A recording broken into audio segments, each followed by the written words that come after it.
Universidad de Antioquia Televisión presenta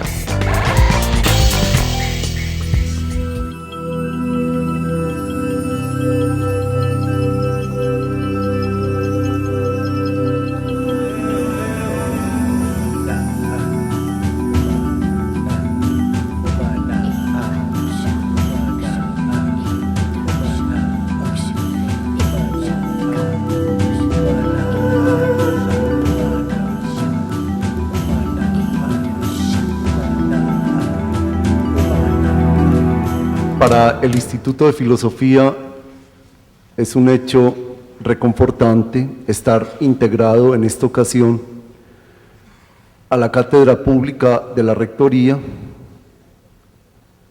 por dos motivos. El primero, la filósofa Victoria Camps Cervera es estudiada su obra en el Instituto de Filosofía. La conocemos por las publicaciones que editoriales españolas han hecho de su pensamiento filosófico en distintas temáticas, en particular en temas de bioética. Nosotros tenemos una maestría en bioética que ha sido alimentada por su pensamiento filosófico en este campo. Algunas tesis de maestría han girado alrededor del pensamiento de Victoria Camps, lo cual hace que, sin conocerla personalmente, como es mi caso, pues ya tengamos nosotros como comunidad académica una familiaridad con ella en la forma más importante de ser de un filósofo, que es su pensamiento vivo. El segundo motivo es nuestra convicción acerca del hecho de que uno de los compromisos fundamentales de la universidad, en este caso de nuestra Universidad de Antioquia, es ejercer con entera libertad, responsabilidad, un pensamiento libre e ilustrado acerca de los asuntos sensibles para los ciudadanos y de las situaciones que aquejan la vida social. Ese compromiso hay que estarlo actualizando día a día.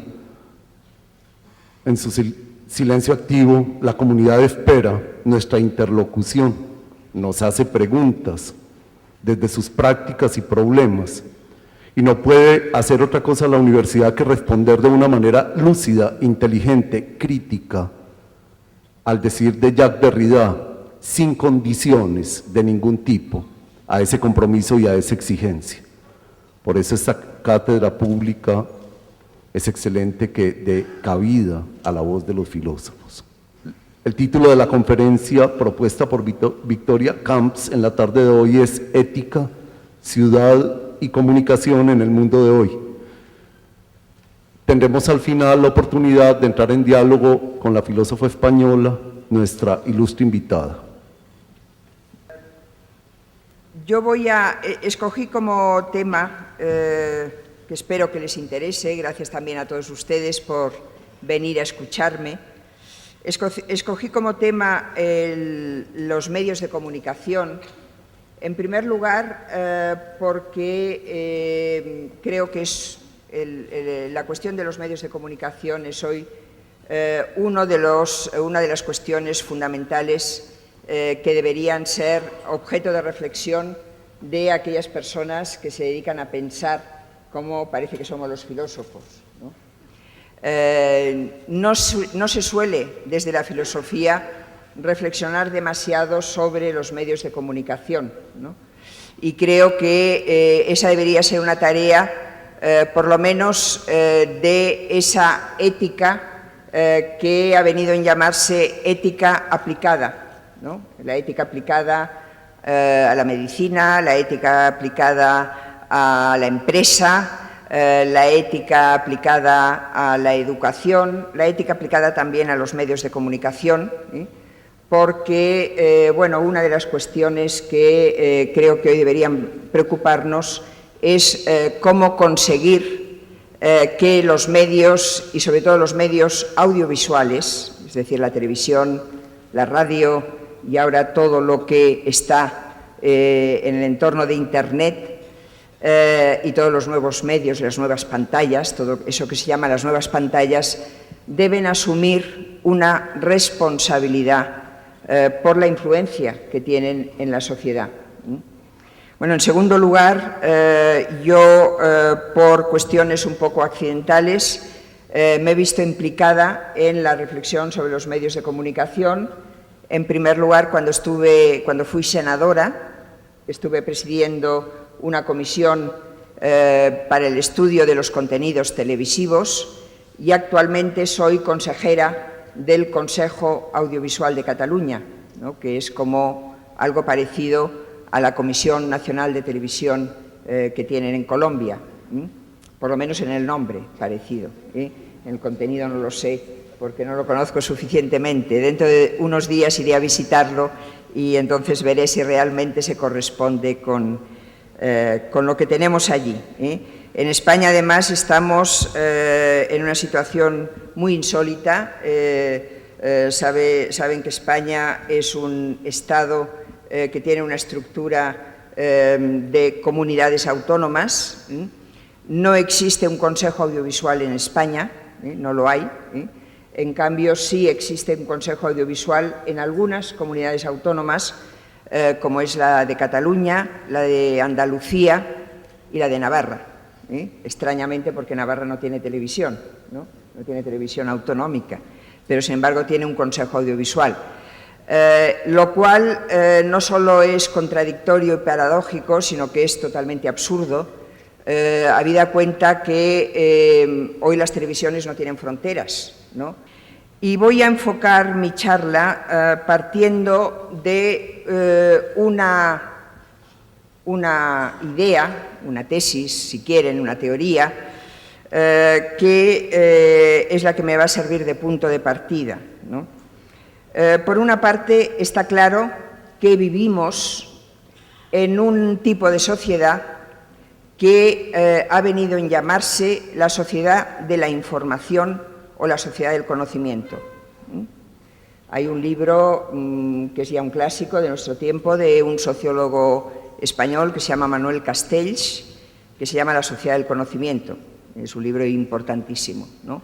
La sociedad actual es la sociedad del conocimiento. Lo más importante es el conocimiento, ¿no? Y ese conocimiento nos llega a través de la información. Y la información nos llega a través, básicamente, de los medios de comunicación. Es verdad que hay otras formas de adquirir conocimiento. En una universidad, por ejemplo, se adquiere conocimiento pues básicamente asistiendo a clase y leyendo mucho, ¿no? Y ahí los medios de comunicación juegan un papel secundario, pero la mayoría de la población, la mayoría de la ciudadanía se forma y se informa, o se informa y se deforma, a través de los medios de comunicación y sobre todo de la televisión. La idea de la que yo parto es, primero, vivimos en una sociedad, digamos, dominada por la información, cada vez sabemos más cosas de más sitios. Segundo, la información es una condición necesaria para la democracia y para la participación democrática y, por lo tanto, para el ejercicio de la ciudadanía. Sin información, la participación democrática es muy difícil y es muy deficiente. En el ámbito, por ejemplo, del feminismo, se sabe y se tiene muy claro que, aunque las mujeres en un momento determinado de la historia adquieren el derecho al voto, es difícil que las mujeres votan si no están previamente alfabetizadas.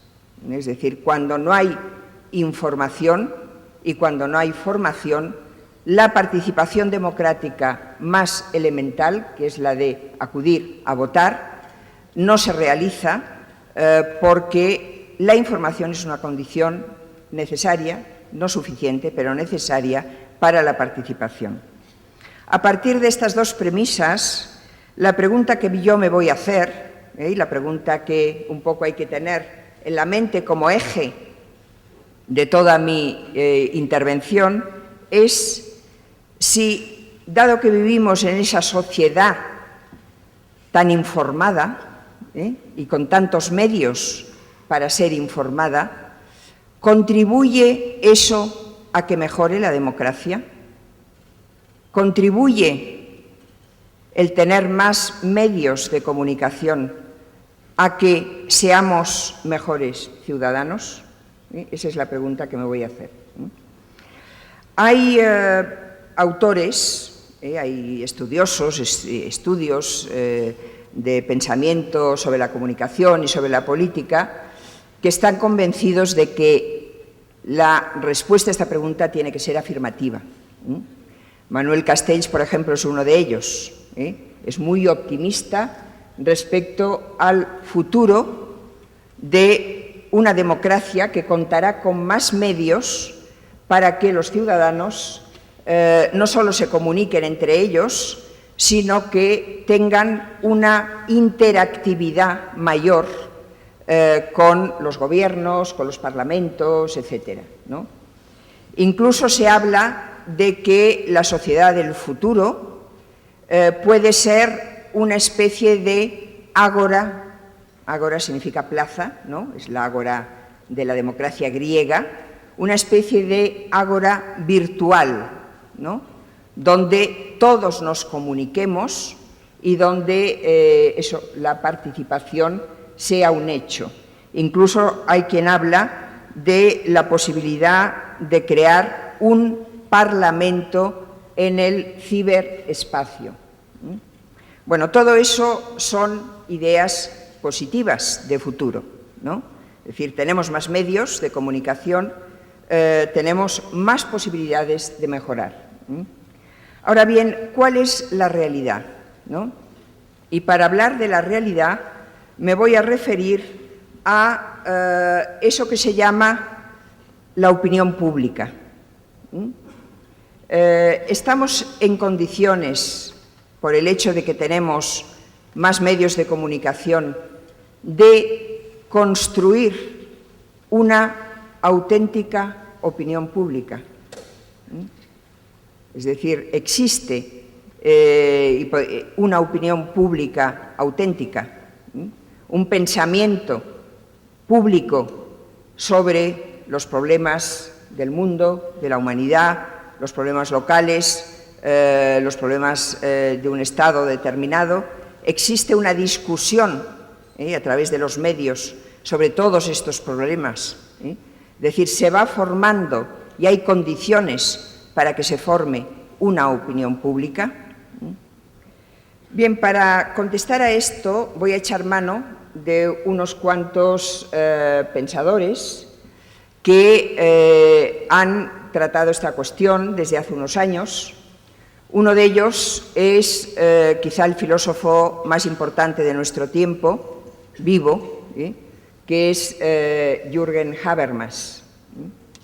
Habermas, en el año 1962, escribió un libro que se titula Historia y crítica de la opinión pública.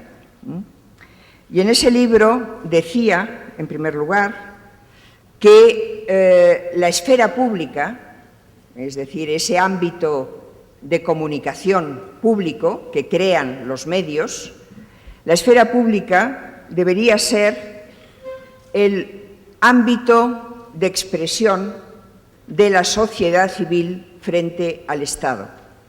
Es decir, debería ser el lugar donde los ciudadanos se expresaran para criticar al Estado. Es decir, para poner en cuestión determinadas cosas que políticamente no son como deberían ser.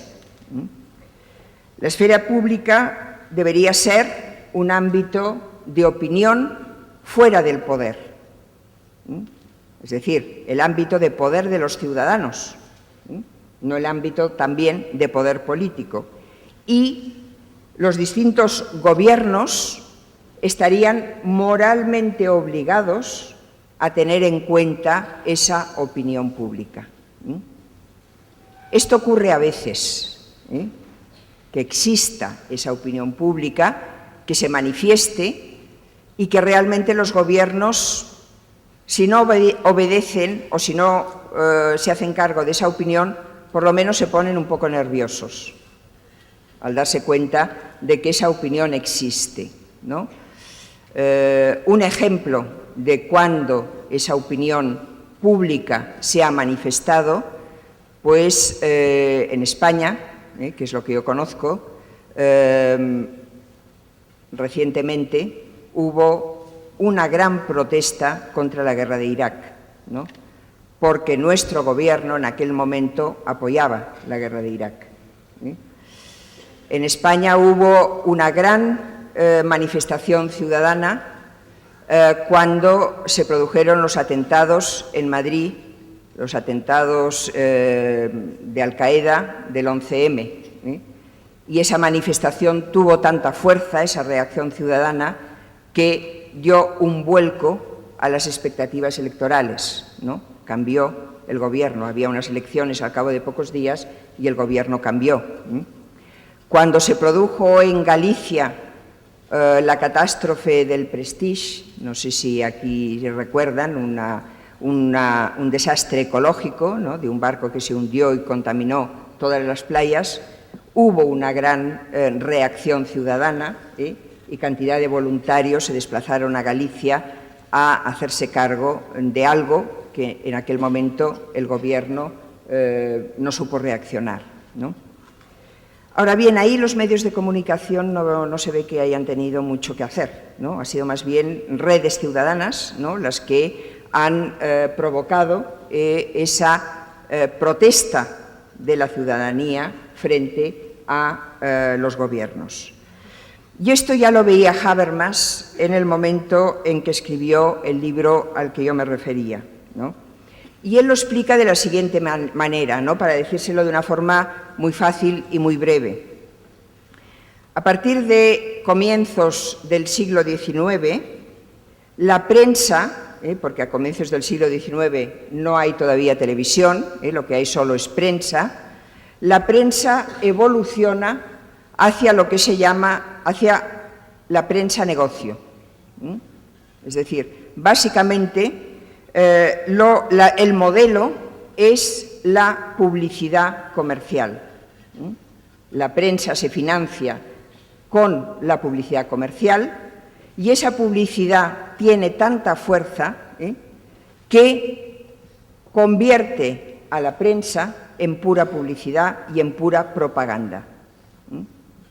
No solo propaganda comercial, no solo publicidad comercial, propaganda también política y propaganda también económica, es decir, de aquello que, de los intereses fundamentales de cada momento. Los medios, a partir de entonces, dice Habermas, aprenden sobre todo a hacer pedagogía del consumo. Lo que se aprende a través de los medios es a consumir. Eso es básicamente lo que se transmite al lector. No ven los medios al lector como ciudadano, sino básicamente como consumidor. Bueno, pues la publicidad comercial lo contamina todo. Y esa transformación a la que me refería de los medios de comunicación en pura publicidad o en pura propaganda, dice Habermas que hay un objetivo claro, y utiliza él una expresión un poco técnica, porque la toma de otro autor, que es un teórico de la comunicación americano, que es Lippmann. El propósito es la fabricación del consenso. Es decir, lo que se busca a través de esa propaganda que son los medios de comunicación es fabricar consensos. Es decir, que todo el mundo piense lo mismo. Pensamiento único, diríamos hoy. Eso es lo que se busca.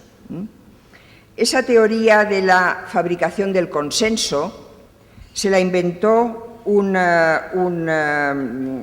comunicólogo, Walter Lippmann, a principios del siglo XX. Escribió un libro que se llamaba precisamente Opinión Pública, y en este libro analizaba, es un clásico ya de la comunicación, analizaba la función de la propaganda política a través de los medios de comunicación, y en su caso a través básicamente de la prensa.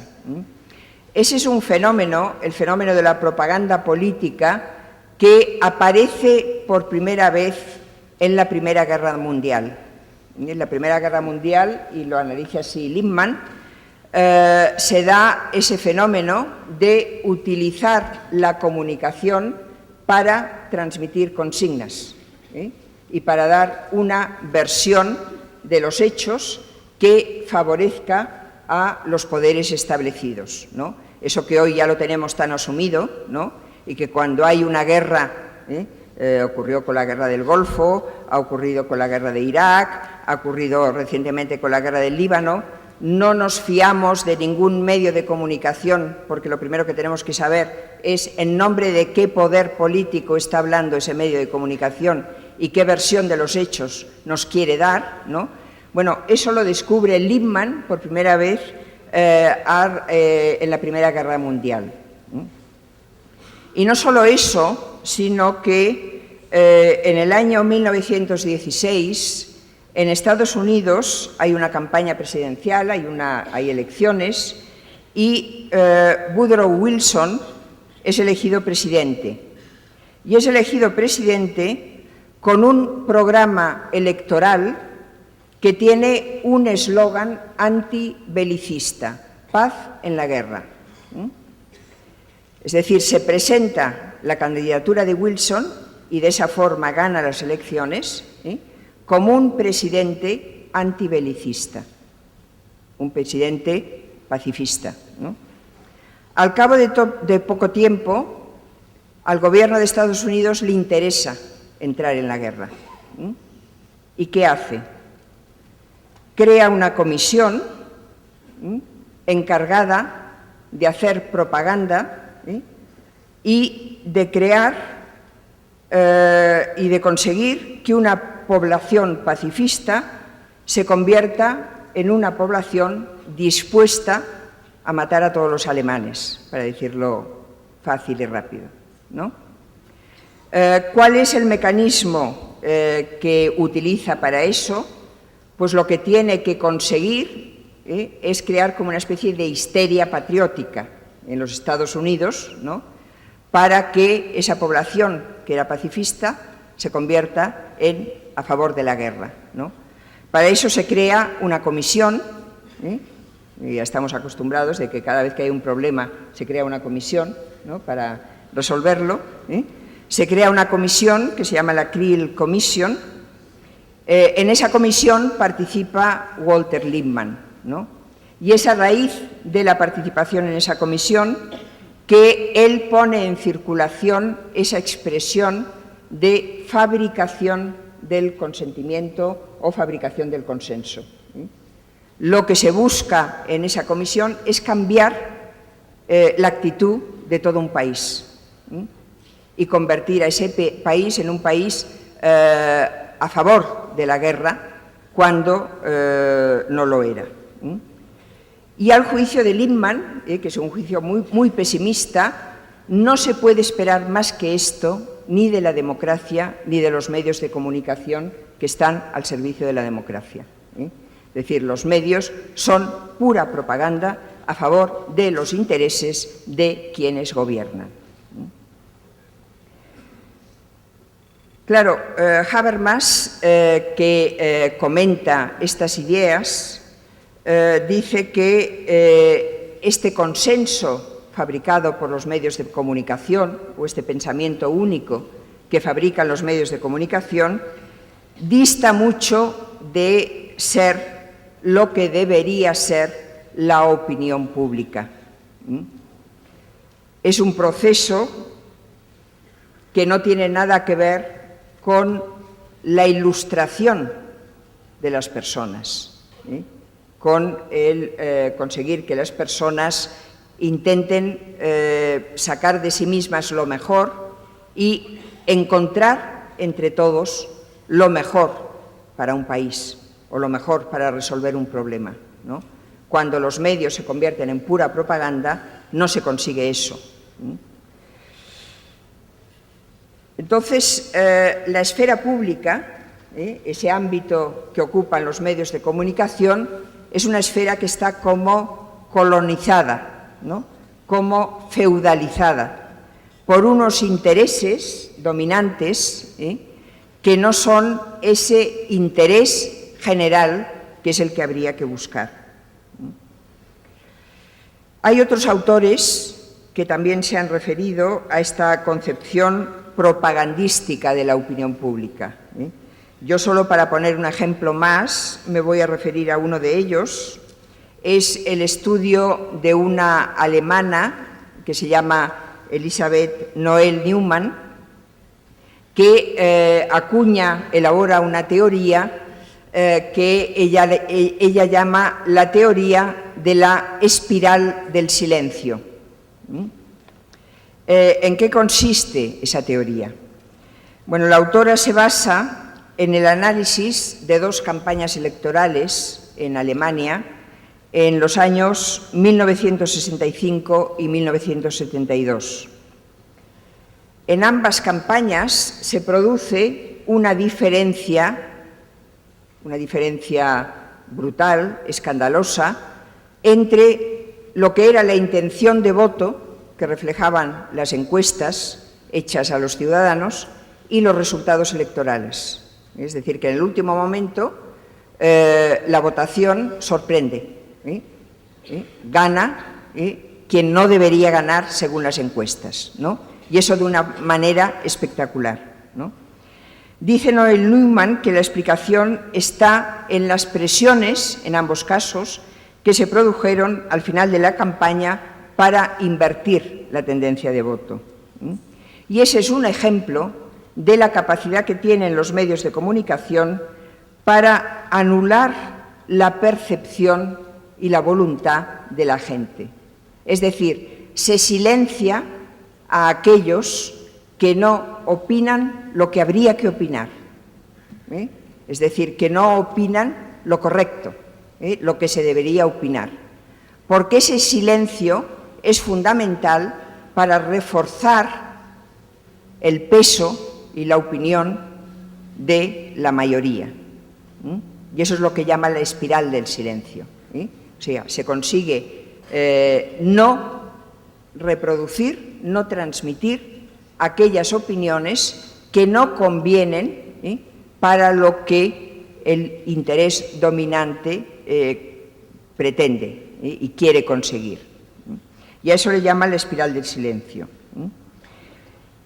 Esto quiere decir que los medios de comunicación no reflejan la opinión de la ciudadanía, sino que la construyen. Y eso es una cosa que a los profesionales de los medios les cuesta mucho aceptarlo, ¿no? Porque uno de los tópicos que yo he oído repetir muchas veces en los periodistas, los responsables, los profesionales de la comunicación, es que la comunicación es un espejo de la sociedad, es un reflejo de la sociedad. Es lo que dicen también los que hacen publicidad, ¿no? Las agencias de publicidad. Cuando, por ejemplo, desde el Consejo Audiovisual de Cataluña se critica algún anuncio, por ejemplo, porque es publicidad sexista, ¿no? La respuesta de los responsables de esa publicidad siempre es la misma. Es decir, nosotros no inventamos nada, nosotros reflejamos lo que ocurre en la sociedad, solo hacemos eso, ¿no? No, lo que nosotros decimos es lo que hay, ¿no? No solo es lo que hay, sino que lo que la gente quiere recibir, lo que la gente quiere oír. Bueno, pues eso no es del todo cierto. Los medios no reflejan todo lo que hay en la realidad. sino que los medios contribuyen a construir realidad. Los medios contribuyen a hacer realidad. Si ustedes, por ejemplo, cogen un periódico, ven un periódico, pues del periódico lo que más llama la atención son los titulares. Los titulares muchas veces ni siquiera son un resumen de lo que dice luego todo el texto. Es algo que llama la atención. Es algo que busca, sobre todo, captar la atención del público. Yo siempre he contado muchas veces una anécdota de cuando yo estaba en el Senado, una entrevista que me hizo un periodista, y fue una entrevista, pues, bien, ¿no?, sobre las cuestiones que se estaban debatiendo entonces en el Senado, y al acabar la entrevista, el periodista me pregunta: ¿a usted Felipe González, entonces era presidente Felipe González, a usted Felipe González la llama muchas veces? Y yo le dije: no me llama nunca. El titular fue: Felipe González no me llama nunca. No tenía nada que ver con ni lo que habíamos hablado, ni lo que tal, pero aquel periodista debe pensar: si yo explico todo esto que ha dicho esta señora, nadie va a leer este artículo, ¿no? Vamos a hacer una cosa impactante, ¿no? Entonces, claro, aquello no reflejaba absolutamente nada, ni de lo que podía interesar a la gente sobre lo que yo estaba haciendo, sino que pretendía únicamente llamar la atención, ¿no? Entonces, bueno, de esta manera se construye eso que se llama la opinión pública, ¿no? De esa manera se construye la información que tiene que llegar a la ciudadanía. Bueno, la conclusión de estas reflexiones, ¿no?, que yo he hecho de la mano de unos cuantos pensadores, yo lo resumiría en tres puntos fundamentales, ¿no? No se dan las condiciones en nuestro mundo para la formación de eso que Habermas llama un público raciocinante, es decir, un público que piensa, un público que no solo recibe cosas, no solo es pasivo, es como un contenedor en el que van entrando inputs, sino que es un público capaz de juzgar, de criticar, de pensar si aquello que está recibiendo es correcto, no es correcto, hay que profundizar más, qué hay que hacer, ¿no? Las condiciones que se dan no son favorables para que se forme un público reflexionante, raciocinante, pensante. Más bien al contrario, segundo punto, lo que se crea es un público indiferente, un público apático.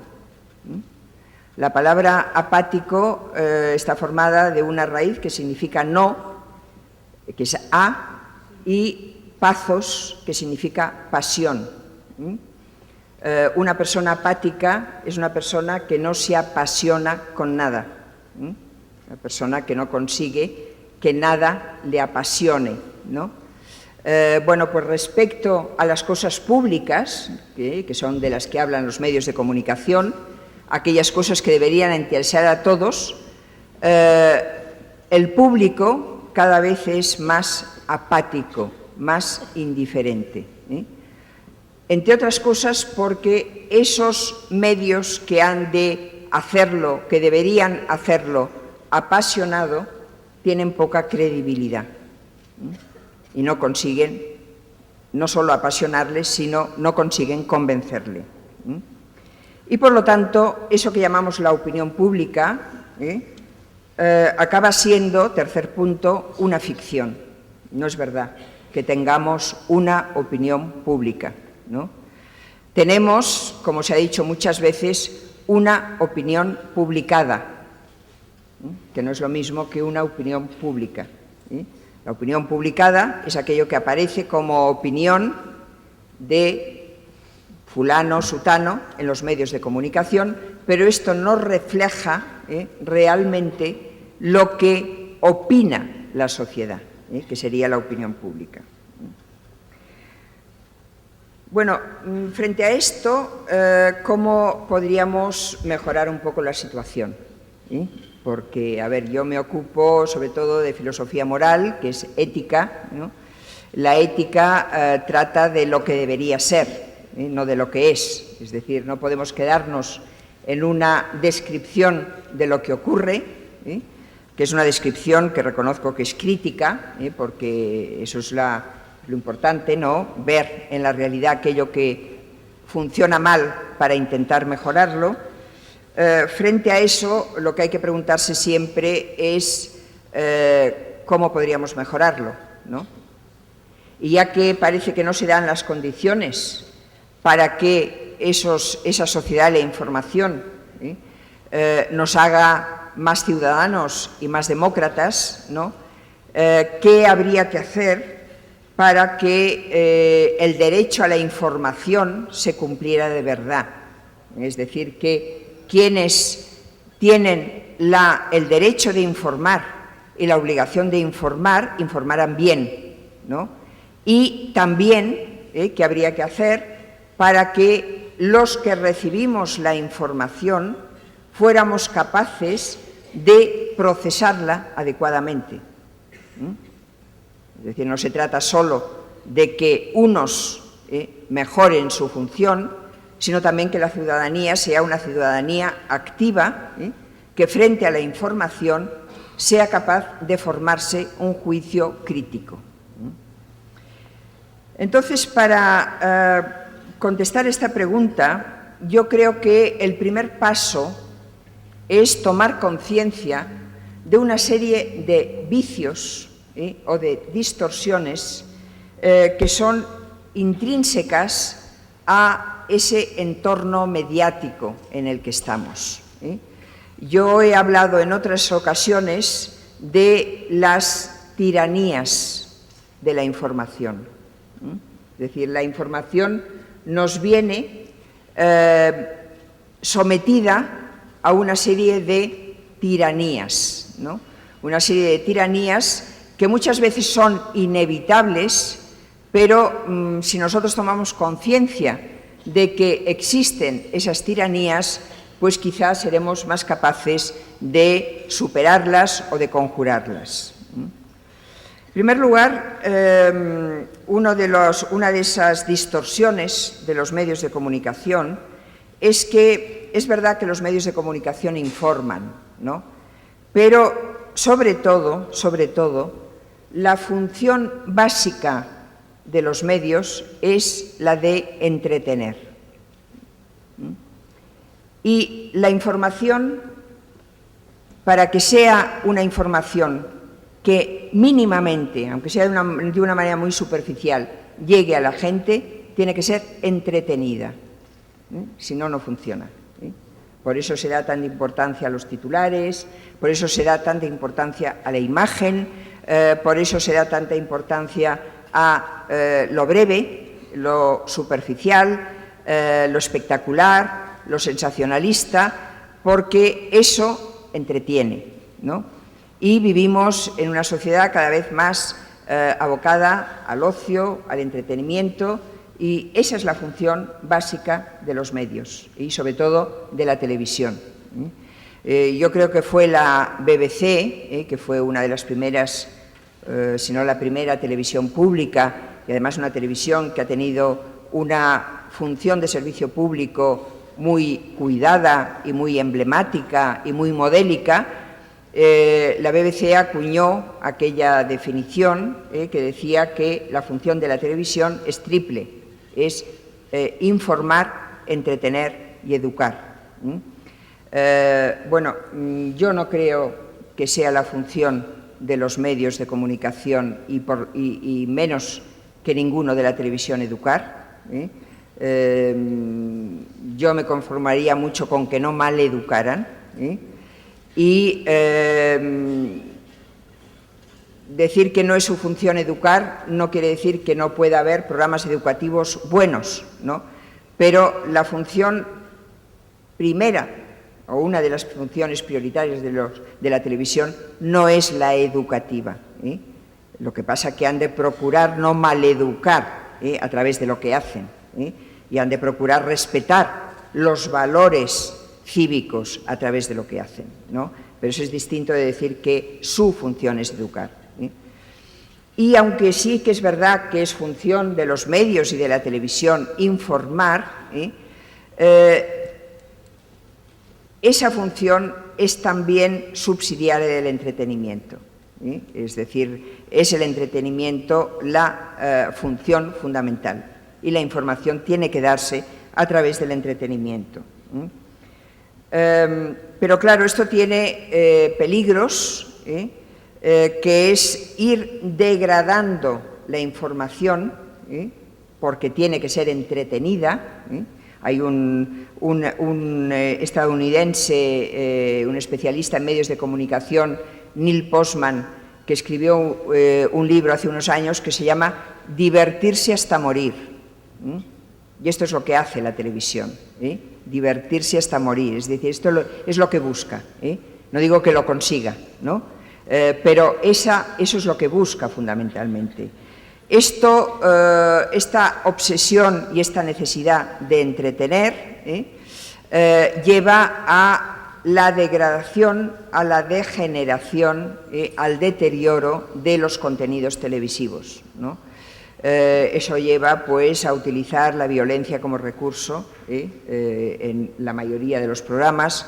Eso lleva a utilizar un lenguaje obsceno, un lenguaje, a utilizar el insulto. Eso lleva a ese tipo de televisión que hemos venido a llamar televisión basura, ¿no?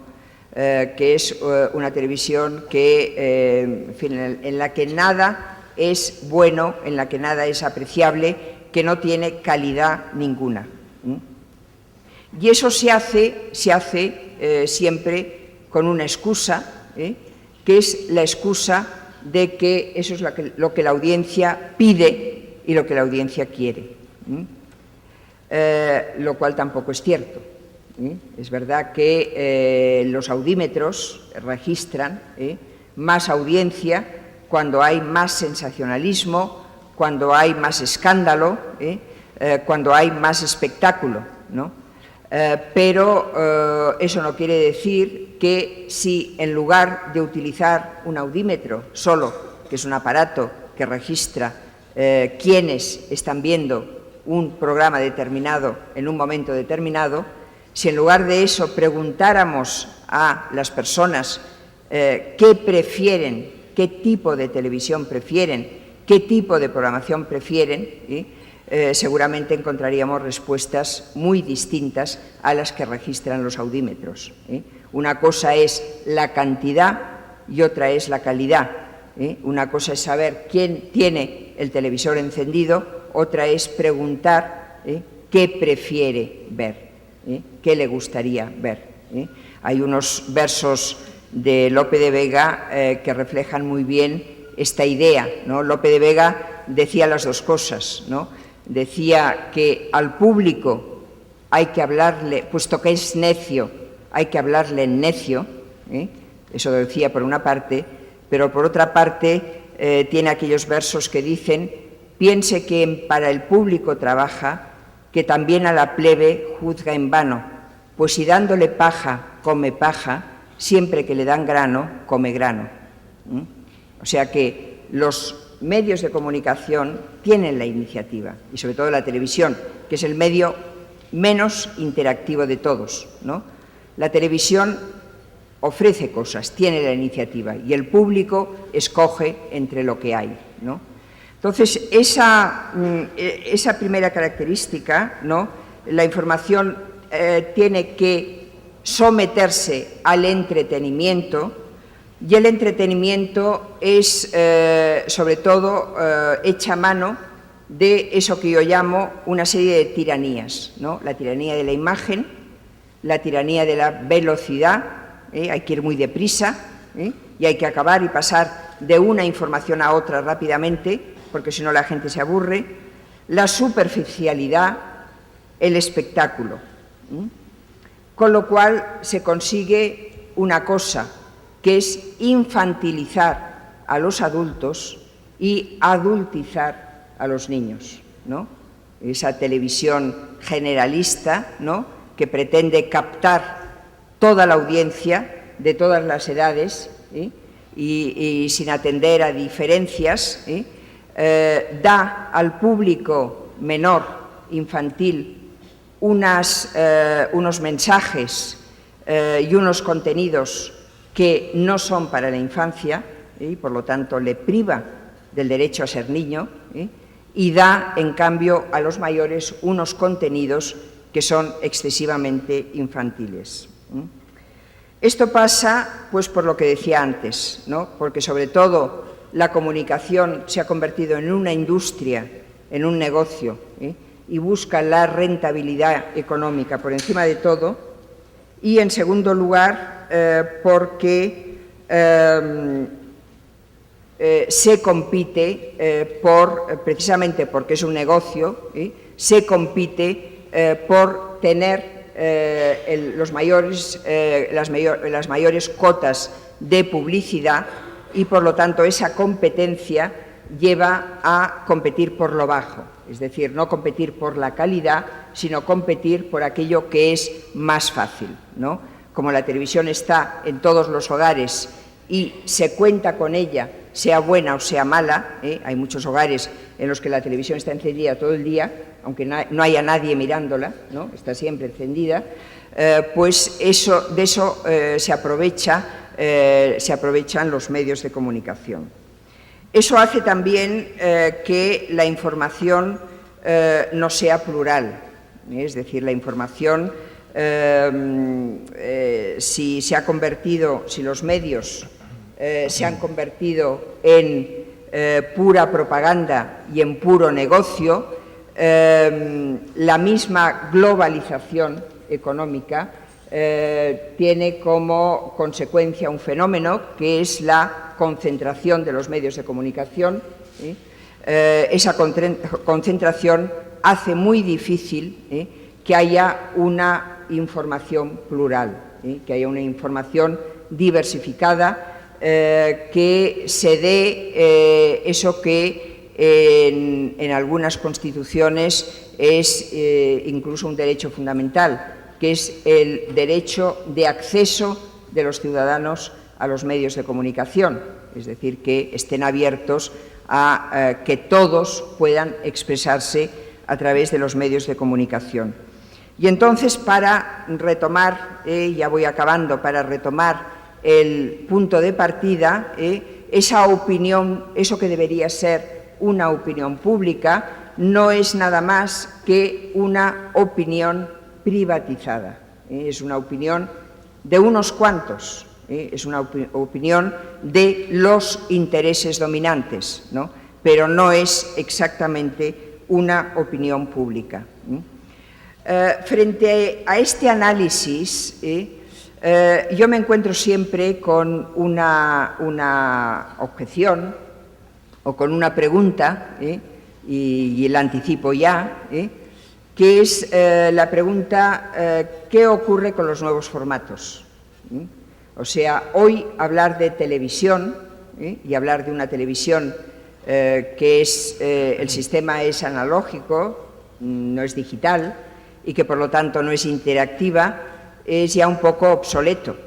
Es decir, las nuevas generaciones tienen unas formas de comunicarse que tienen poco que ver con esos medios tradicionales, la radio, la prensa y la televisión, ¿no? Está el vídeo, está el móvil, están las distintas formas de conectarse a través de Internet, está la prensa digital, están los blogs, ¿no? Hay muchas formas de comunicarse, ¿no?, que parece que podrían aportar novedades positivas para que hubiera posibilidades de construcción de una opinión pública menos propagandística, menos dependiente de los intereses dominantes, más abierta al acceso de todos los ciudadanos, ¿no? Yo, por lo que conozco, esos nuevos formatos no aportan hasta ahora grandes novedades. Es verdad que son formatos a los que accede mucha más gente, pero no accede todavía todo el mundo. Es decir, para tener un blog en Internet, tienen que darse una serie de circunstancias que no todo el mundo tiene.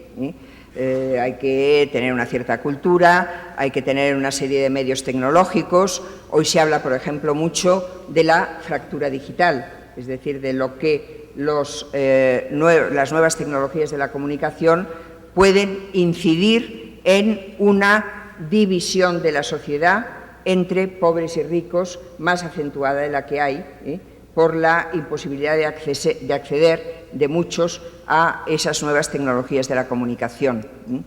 Y luego, ahí también creo que hay que hablar de una ética o una responsabilidad social inexistente.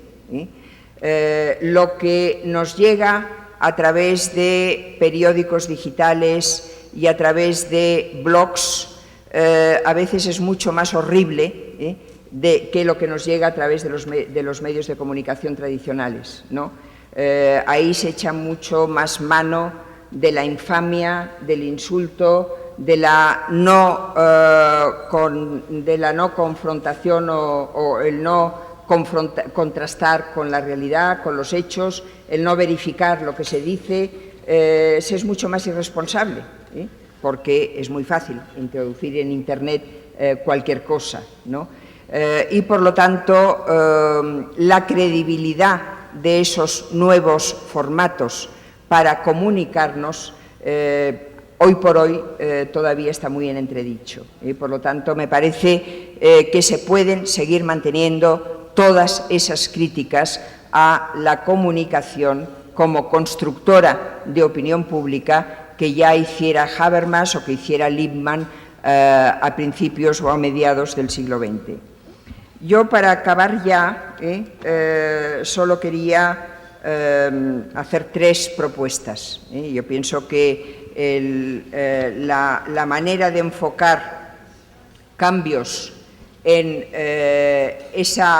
eso que es una pena, el no aprovechar para bien todas las potencialidades que ofrecen las nuevas tecnologías de la comunicación, y en no aprovecharlas para que realmente mejoren nuestra convivencia y nuestra democracia y la ciudadanía, creo que habría por lo menos que plantearse 3 cuestiones. En primer lugar, una formación mejor de los responsables de la comunicación, los periodistas y todos aquellos que intervienen en la comunicación. No solo los periodistas. En un mundo donde la imagen es tan importante, el fotoperiodismo es muy importante. Las imágenes que se dan, por ejemplo, para ilustrar una guerra. ¿Hasta qué punto esas imágenes respetan la intimidad de las personas? ¿Hasta qué punto es necesario mostrar en toda su crueldad lo que es una guerra para informar de una guerra, ¿no? Y seguramente todos tienen en la cabeza alguna de esas imágenes que no solo hieren la sensibilidad del que las ve, que eso me parece que es lo de menos, sino que uno se pregunta, ¿realmente es necesario enseñar las cosas así? ¿No atenta eso a la dignidad de las personas? Por ejemplo, en los países más desarrollados hay una norma, por lo menos, que los periodistas tienen muy clara, que es que la imagen de un niño no se ofrece en los medios de comunicación. A un niño se le presenta siempre con la cara velada, porque se respeta su intimidad. Y no solo eso, sino que existe una ley de protección de la intimidad de las personas, que no siempre se cumple, pero que dice que para utilizar la imagen de una persona hay que pedirle permiso. No siempre se hace, pero debería hacerse. Ahora, eso que vale para los países desarrollados no vale para que esos países desarrollados utilicen esa norma cuando presentan imágenes de los países en vías de desarrollo, o de los países subdesarrollados. A los niños africanos no se les presenta nunca con la cara velada, nunca. Bueno, pues todo eso creo que puede mejorar si se introduce una educación para aprender a descifrar un lenguaje que ya no es el lenguaje hablado escrito, sino que es el lenguaje audiovisual. Cada vez vivimos más en un entorno audiovisual y, por lo tanto, ese entorno audiovisual tiene que formar parte de la educación de las personas, ¿no? Y, finalmente, deben existir mecanismos de control creados por el Estado, creados por los Estados. En los medios de comunicación se han convertido en un poder poderosísimo, en un poder fáctico, y es el único poder que no está controlado por nadie. Los poderes tradicionales, el poder legislativo, el poder ejecutivo, el poder judicial, son poderes que están controlados y que se controlan mutuamente. El poder del mercado está controlado por las leyes de la competencia, por lo menos, ¿no? Es decir, el mercado no está absolutamente desregulado. En cambio, es muy difícil regular los medios de comunicación, ¿no? Es muy difícil porque ahí está en juego un valor fundamental que es la libertad de expresión. Por lo tanto, lo que hay que pedir es que los que son profesionales de los medios aprendan a autorregularse, se hagan responsables de lo que hacen y que tengan algo que les esté vigilando, que les esté mirando, ¿no? Y eso hoy por hoy es lo que hacen los consejos audiovisuales, ¿no? Por eso es importante que existan esos organismos que por lo menos vigilen los contenidos y procuren que si no mejoren, por lo menos que no empeoren, y que puedan realmente contribuir a que todos esos valores potenciales que están en ellos ayuden a construir sociedades más democráticas y a una ciudadanía que merezca más ese nombre. Y nada más, muchas gracias.